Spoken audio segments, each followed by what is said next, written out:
14ই April Pohela Boishakh, Bangla বছরের প্রথম দিন। পহেলা বৈশাখ আজ বাংলা বর্ষপঞ্জিতে যুক্ত হবে নতুন বাংলা বর্ষ 1431। জীর্ণ পুরাতন সবকিছু ভেসে যাক, মুছে যাক গ্লানি, বিদায়ী সূর্যের কাছে এই আহ্বান জানায় বাঙালি।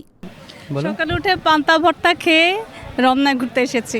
আমাদের এটা হচ্ছে বাঙালির ঐতিহ্য একটা। আমরা প্রতি বছর বিভিন্ন ধরনের অনুষ্ঠানের মাধ্যমে বিভিন্ন আয়োজনের মাধ্যমে এটা উদযাপন করি। এবারও আমরা সেভাবেই রমনা বটমূলে এসেছি, প্রোগ্রাম দেখেছি। খুব ভালো লাগছে বাচ্চা সহ ফ্যামিলি সহ ঘুরতে।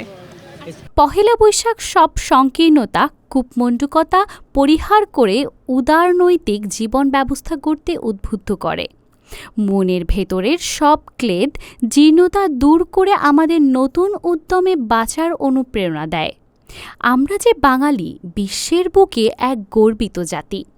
পহেলা বৈশাখের বর্ষবরণে আমাদের মধ্যে এই সজাত্যবোধ ও বাঙালিয়ানা নতুন করে প্রাণ পায়, উজ্জীবিত হয়। বাঙালিদের মধ্যে আমি মনে করি যে এটা হচ্ছে আমাদের ছোট বড় সবাই মিলে আমরা একটা দিনে বাংলা বছরের একটা নতুন শুরু হয়। সে উপলক্ষে হচ্ছে আমরা সবাই মিলে একসাথে হই, আনন্দ করি, একটা উৎসবের মতো, এবং এটা আমাদের একটা ঐতিহ্যকে ধরে রাখে, সাংস্কৃতিক প্রতীক হিসেবে বলতে পারি। প্রতি বছর যদি এই দিনটাতে আমরা সবাই মিলে একত্রিত হই, যেভাবে আনন্দ হয়, আমাদের মঙ্গল শোভাযাত্রা হয়, প্রত্যেকটা জিনিস যদি উপভোগ করি, তাহলে আমাদের সংস্কৃতি অনেকদিন পর্যন্ত বেঁচে থাকবে। কেউ নতুন পাঞ্জাবি পরে, কেউ বা লাল সাদা শাড়িতে নিজেকে সাজিয়ে তুলেছে আজ। অন্যদিকে পহেলা বৈশাখ বাঙালির একটি সর্বজনীন লোক উৎসব। এদিন আনন্দঘন পরিবেশে বরণ করে নেওয়া হয় নতুন বছরকে। দেশের বাইরে থেকে অনেক মানুষ আসে শুধুমাত্র বাংলাদেশের পহেলা বৈশাখ উদযাপন করতে। কল্যাণ ও নতুন জীবনের প্রতীক হল নববর্ষ। অতীতের ভুল ত্রুটি ও ব্যর্থতার গ্লানি ভুলে নতুন করে সুখ শান্তি ও সমৃদ্ধির কামনায় উদযাপিত হয় নববর্ষ। পহেলা বৈশাখে বর্ণিল উৎসবে মেতেছে দেশ। ভোরের প্রথম আলো রাঙিয়ে দিয়েছে নতুন স্বপ্ন, প্রত্যাশা ও সম্ভাবনাকে। রাজধানী এবং দেশজুড়ে রয়েছে বর্ষবরণের নানা আয়োজন। বাংলা নববর্ষ 1431 উদযাপনের লক্ষ্যে জাতীয় পর্যায়ে ব্যাপক কর্মসূচি নিয়েছে সরকার। দিনটি সরকারি ছুটির দিন। একসময় নববর্ষ উদযাপন করা হতো আর্তব উৎসব বা ঋতুধর্মী উৎসব হিসেবে। তখন এর সঙ্গে ঘনিষ্ঠ সম্পর্ক ছিল কৃষির, কারণ কৃষিকাজ ছিল ঋতুনির্ভর। পরে কৃষিকাজ ও খাজনা আদায়ের সুবিধার জন্য মোগল সম্রাট আকবরের সময় বাংলা সন গণনা শুরু হয়। হিজরি চন্দ্রসন ও বাংলা সৌরসনের ওপর ভিত্তি করে প্রবর্তিত হয় নতুন এই বাংলা সন। অতীতে বাংলা নববর্ষের মূল উৎসব ছিল হালখাতা। এটি পুরোপুরি একটি অর্থনৈতিক বিষয়। গ্রামে গঞ্জে নগরে ব্যবসায়ীরা নববর্ষের প্রারম্ভে তাদের পুরনো হিসাব নিকাশ সম্পন্ন করে হিসাবের নতুন খাতা খুলতেন।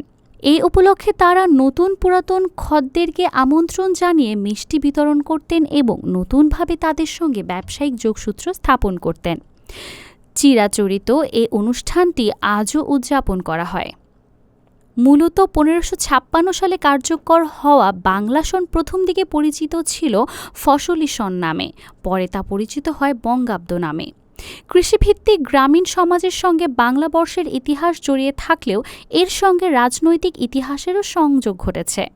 পাকিস্তান শাসনামলে বাঙালি জাতীয়তাবাদের সঙ্গে ঘনিষ্ঠ সম্পর্ক তৈরি হয় বর্ষবরণ অনুষ্ঠানের। আর 60-এর দশকের শেষে তা বিশেষ মাত্রা পায় রমনা বটমূলের ছায়ানটের আয়োজনের মাধ্যমে। এই সময় ঢাকায় নাগরিক পর্যায়ে ছায়ানটের উদ্যোগে সীমিত আকারে বর্ষবরণ শুরু হয়। মহান স্বাধীনতার পর ধীরে ধীরে এই উৎসব নাগরিক জীবনে প্রভাব বিস্তার করতে শুরু করে। পহেলা বৈশাখের বর্ষবরণ অনুষ্ঠানে বাঙালির অসাম্প্রদায়িক এবং গণতান্ত্রিক চেতনার বহিঃপ্রকাশ ঘটতে থাকে।